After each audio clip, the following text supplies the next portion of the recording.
So what is this blog all about, the making of a dream? Well, in 1999, I optioned the rights to an unreleased comic book called Dream Factory. And I've been on a quest ever since to get it produced either as a movie or as a TV series.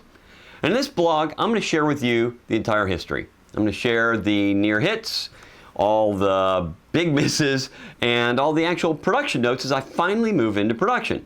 So we're going to go ahead and use the hashtag, This is My Dream. Well, it's going to be exciting. All right, so in case you don't know me, I'm Mark Simon. I've been in the film and TV business now for around 30 years, and at this point I've worked on over 4,000 productions, including 44 features and a lot of TV series and obviously thousands of commercials. I've landed deals for a number of my own projects. I've written a bunch of books that you may have in your studio on storyboarding and animation, including my really popular facial expressions books. And I've also built my storyboard company, Animatics and Storyboards. Now, when I got started in the industry, I started at Roger Corman's studio in Venice, for those of you who are a fan of B-budget movies.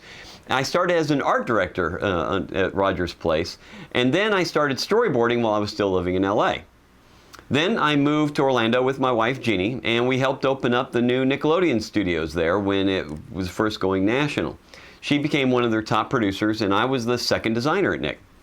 I left Nickelodeon to then storyboard for Spielberg's Sequest DSV series on NBC. And man, that was an absolute blast. And that's when I launched my storyboard company. Now, over the years, I started producing and directing animation, like I produced Tinkerbell for the Disney Cruise Line, and I also did the storyboarding, and I produced the animation for Universal's movie, The Little Rascals Save the Day, among others. I've also worked on projects big and small, and I developed lots of original content. But through it all, Dream Factory has been my passion project. I've loved it ever since I saw the first comic book pages that Ed, the creator, had drawn when I met him at the International Museum of Cartoon Art. And then we worked together and we revised and kept building on the concept, and it just got bigger and better. Now, I've always loved behind-the-scenes stories and how projects get made. In fact, the only DVDs I ever buy are the ones that have really good bonuses. You know, the kind where you actually learn something, not just where the actors are saying all that bullshit of well, this so-and-so was great to work with. Oh, I love so-and-so. Yeah, we don't care about that. We want to know how you did things. We want to know the problems. We want to know how you got through production. Well, guess what? That's what I'm going to be sharing with you. So this blog is going to feature all the stories, the heartache, the fun stuff. I'm going to go all the way back to the beginning and work all the way through for you. Now, I've wanted to do this type of blog on other projects, but the major studios are really hesitant to share all the details on their projects.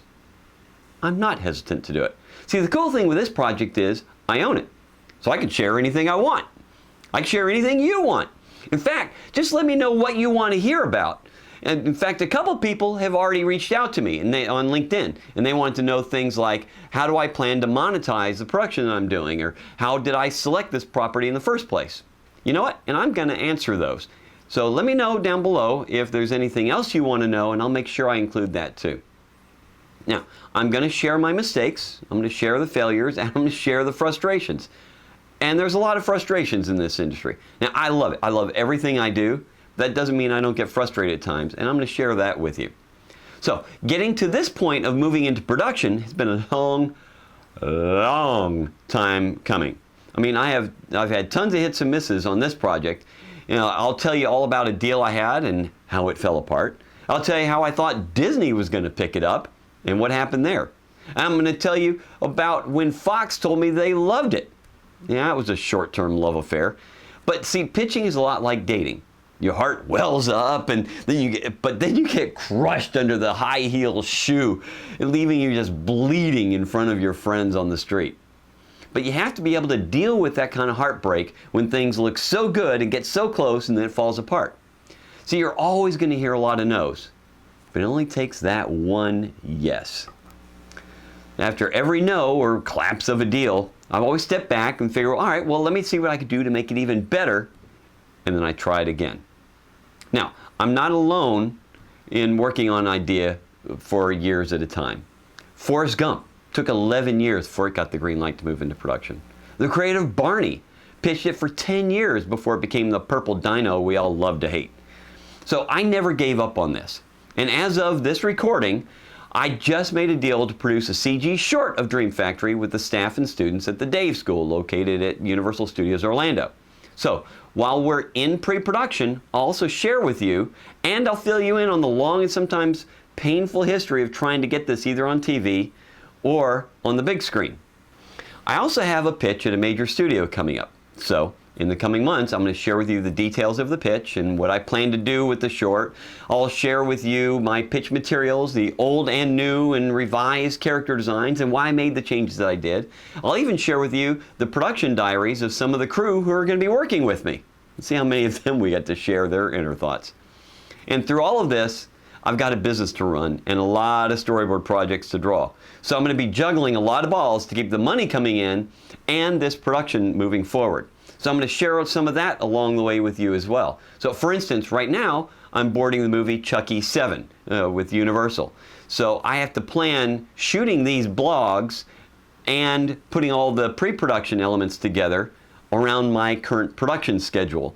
Plus we've got productions, we've got an animated series, Talking Tom, we're boarding in Eastern Europe. I've got other board artists working on that. And we've got commercials that are coming in. We just started doing a bunch of Florida Lottery commercials. So there's a lot going on that I need to work along with all of this. But like I said, this is my dream. So look, in the next blog, I'm going to talk about how I found this property, the Dream Factory, and how I made the initial deal with the creator. So keep checking in. I've got a lot, I mean a whole lot to share with you. And it's been a wild ride. And it's about to get wilder as I produce my dream project, the Dream Factory.